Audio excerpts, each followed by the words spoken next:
ধন মৃত্যু ভয় হর, মুক্তিকামী জয়, স্বাধীনোচিত জয় জয় হে।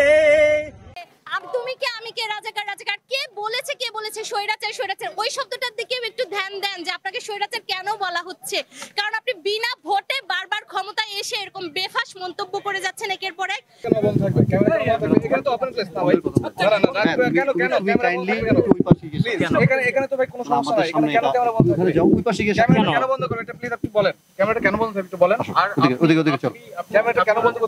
দেখেন ভাই, দেখেন একজন বিশ্ববিদ্যালয় শিক্ষার্থীকে উনি এসে আমাকে ছোট ভাইয়ের মতো না, আপনি প্রফেশনাল মানুষ, প্রফেশনালি বিহেভ করেন। 20 গজ দূরে নিরস্ত্র সাধারণ মানুষ আমরা, আমার দেশের জনগণ, তাদের দিকে সেমি অটোমেটিক রাইফেল থেকে গুলি চলল। এই দৃশ্য দেখার পরে আসলে বাসায় বসে থাকার কারো কোনো সুযোগ নেই। শিক্ষার্থীকে উনি এসে আমাকে ছোট ভাইয়ের মতো না, আপনি প্রফেশনাল মানুষ, প্রফেশনালি বিহেভ করেন। আমি ক্যামেরা বন্ধ করতে বলিনি।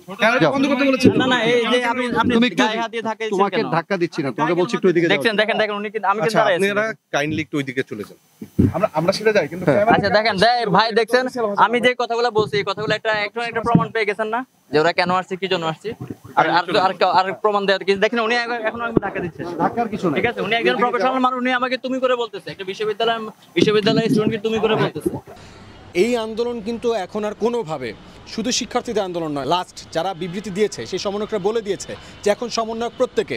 ঠিক আছে, আমরা দেখতে পেয়েছি যে পাকিস্তানের কুত্তাগুলো যেভাবে 52 সালে ভাষা শহীদদের উপরে গুলি চালিয়েছিল, ওনার সেই পেটোয়া বাহিনী, ওনার সেই পুলিশ লীগ একইভাবে আসলে গুলি চালিয়েছে। আরেকটা ব্যাপার হচ্ছে, যদি ভোটে ক্ষমতায় না আসে কোন সরকার, উনি জানেন যে ওনার কোনো ভোটের প্রয়োজন নাই।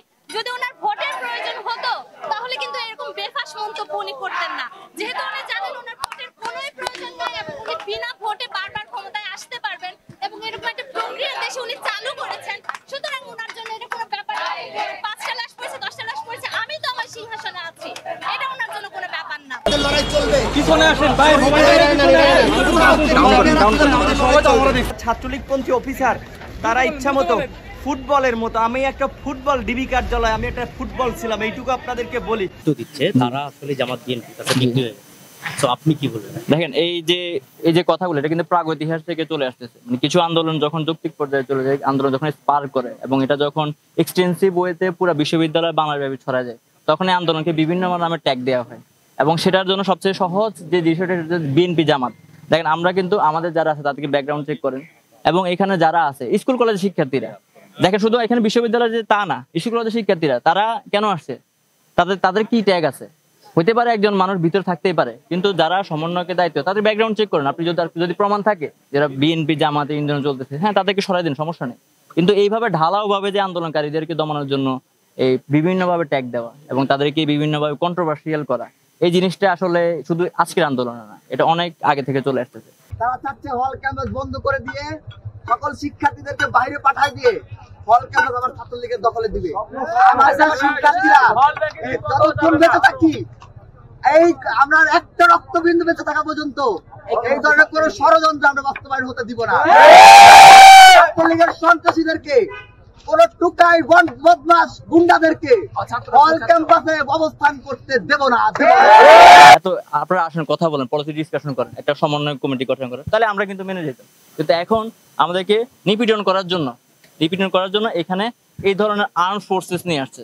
আর্ম ফোর্সেস একটা ভাষা থাকে, ধরন থাকে। আমরা বিভিন্ন আন্দোলন দেখেছি র্যাব পুলিশ নির্যাতন করে, অপ্রেস করে, সুপ্রেস করে, কিন্তু এখন এখানে দেখেন বিজেপি আসছে। বিজেপির কাজ হলগুলোর চিত্র আমাদের অনেকে আতঙ্কিত হয়ে, কারণ হলগুলোতে বিশ্ববিদ্যালয়ের পড়াশোনা একটু আগে দেখলাম ঘোষণা দিয়েছে যে হল থেকে নির্দেশ। হল থেকে নির্দেশ কার স্বার্থে দিচ্ছে, কেন দিবে হল থেকে নির্দেশ, কাকে পারপাস ফুলফিল করার জন্য হল থেকে নির্দেশটা দিচ্ছে, এটা তো আপনারা সবাই জানেন। যাতে এখানে আন্দোলনটি স্থিমিত হয়ে যায়, আন্দোলন যাতে এখানে না থাকে, এই জন্য মানুষজনকে জনমত সৃষ্টি করার জন্য হল থেকে মানুষজন বের করে দিচ্ছে। আর বিশ্ববিদ্যালয়, ঢাকা বিশ্ববিদ্যালয়ের কেন্দ্রবিন্দু সেন্ট্রাল আন্দোলন যদি একটু স্থিমিত হয়ে যায়, তাহলে কিন্তু বিশ্ববিদ্যালয় তার যে পারপাস সেটা সার্ভ করতে পারবে।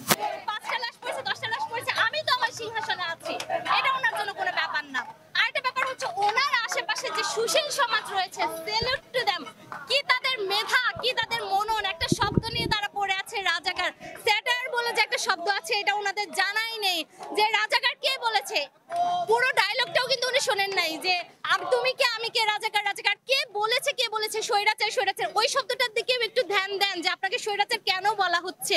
কারণ আপনি বিনা ভোটে বারবার ক্ষমতায় এসে এরকম বেফাস মন্তব্য করে যাচ্ছেন একের পর এক, এবং আপনি দেখছেন যে আপনি ভারত যাচ্ছেন, চীন যাচ্ছেন, আপনি যুক্তরাষ্ট্রের সাথে তাল মিলিয়ে চলছেন। আপনি জানেন বহির্বিশ্ব আপনাকে এখন পর্যন্ত গদিতে বসিয়ে রেখেছে জনগণের ভোট ছাড়া।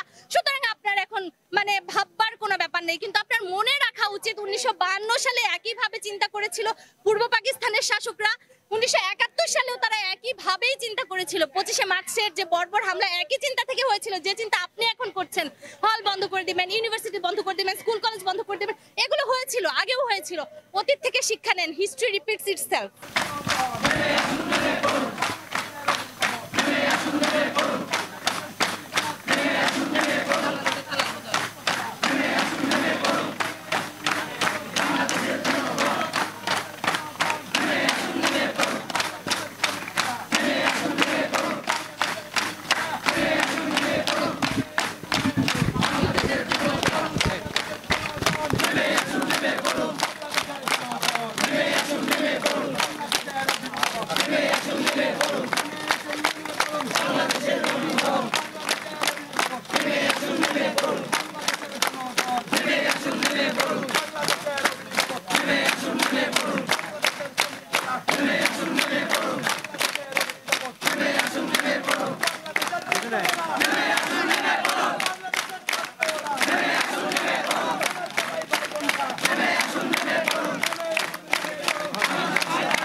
দেব না,